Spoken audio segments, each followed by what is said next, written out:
क्या होलिका सच में अग्नि में जल गई थी या इसके पीछे कोई अनसुलझा रहस्य था? अग्नि जो सब कुछ भस्म कर देती है, उसने प्रहलाद को क्यों नहीं जलाया? क्या यह भगवान की कृपा थी या कोई और शक्तिशाली शक्ति उसकी रक्षा कर रही थी? और सबसे बड़ा सवाल, क्या हिरण्यकश्यप जानता था कि उसका अंत निकट है? इस कहानी में छुपे हैं वे रहस्य जो आपने कभी नहीं सुने होंगे। तो वीडियो को अंत तक देखें, क्योंकि यह कहानी आपके सोचने का नजरिया बदल देगी। हजारों वर्ष पहले धरती पर एक असुर सम्राट था, हिरण्यकश्यप। वह केवल राजा ही नहीं, बल्कि अपनी शक्ति और तप से देवताओं को भी चुनौती देने वाला सबसे ताकतवर योद्धा था। लेकिन क्या आपको पता है कि हिरण्यकश्यप को अपराजेय बनाने वाला वरदान क्या था? हिरण्यकश्यप ने भगवान ब्रह्मा से कठोर तपस्या के बाद उसने एक ऐसा वरदान प्राप्त किया जिसने उसे मृत्यु से अजेय बना दिया। उसके वरदान से न कोई मनुष्य उसे मार सकता था, न कोई देवता उन्हें मार सकता था। न दिन में उसकी मृत्यु हो सकती थी, न रात में, न किसी अस्त्र से, न किसी शस्त्र से, न भूमि पर, न आकाश में, न घर में और न ही बाहर। इस वरदान ने उसे अजेय बना दिया। अब हिरण्यकश्यप खुद को ईश्वर से भी महान मानने लगा और उसने आदेश दिया कि पूरे राज्य में सिर्फ उसी की पूजा होगी। लेकिन विधि का विधान कुछ और था। हिरण्यकश्यप का पुत्र प्रहलाद जन्म से ही भगवान विष्णु का परम भक्त था। यह कितना विचित्र संयोग था कि एक असुर के घर में भक्ति की ज्योति जल उठी थी।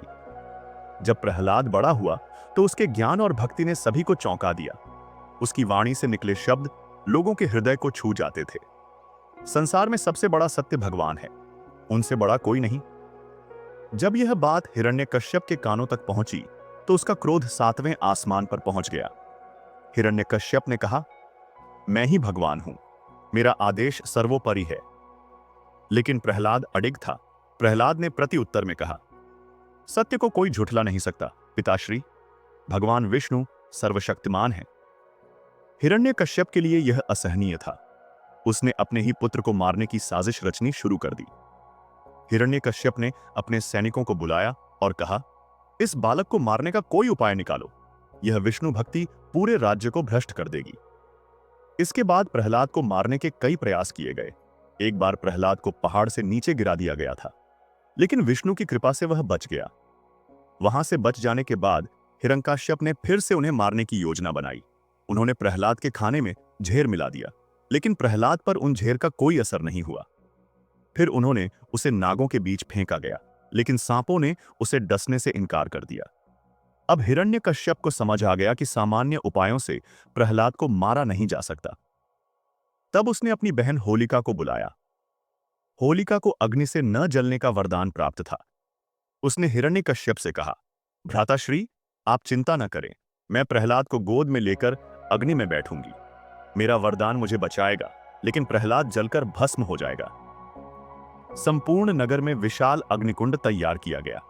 होलिका ने प्रहलाद को गोद में लिया और अग्नि में बैठ गई। अब क्या हुआ? लोग देख रहे थे कि अग्नि की लपटें उठ रही थीं। मंत्रोच्चार तेज हो गए थे। हिरण्यकश्यप मुस्कुरा रहा था। उसे लगा कि अब प्रहलाद का अंत हो जाएगा।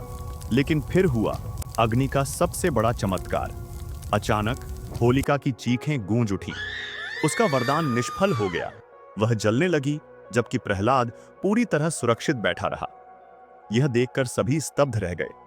अग्नि ने भक्त प्रहलाद को छुआ तक नहीं और होलिका का अंत हो गया। देखकर हिरण्यकश्यप क्रोधित हो उठा। अब स्वयं देखूंगा कि मेरा वध कौन कर सकता है।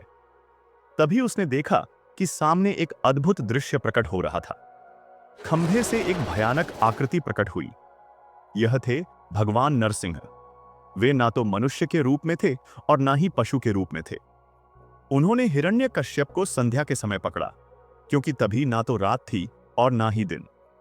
उन्होंने हिरण्यकश्यप को दरवाजे के बीच ले गए, ना ही अंदर नहीं बाहर। भगवान नरसिंह ने उन पर नहीं अस्त्र और ना ही शास्त्र से वार किया, बल्कि उन्होंने अपने नाखून से हिरण्यकश्यप का वध कर दिया। हिरण्यकश्यप का अंत हो चुका था। सत्य की जीत हुई थी। आज भी होलिका दहन उसी घटना का प्रतीक है। यह सिर्फ एक परंपरा नहीं, बल्कि एक संदेश है कि अहंकार का अंत निश्चित है। सच्ची भक्ति को कोई हरा नहीं सकता। अगर आपको यह कहानी पसंद आई हो तो लाइक करें, इसे अपने दोस्तों के साथ शेयर करें और सब्सक्राइब करें ताकि हम आपके लिए ऐसे ही रोचक कहानियां लेकर आते रहते हैं।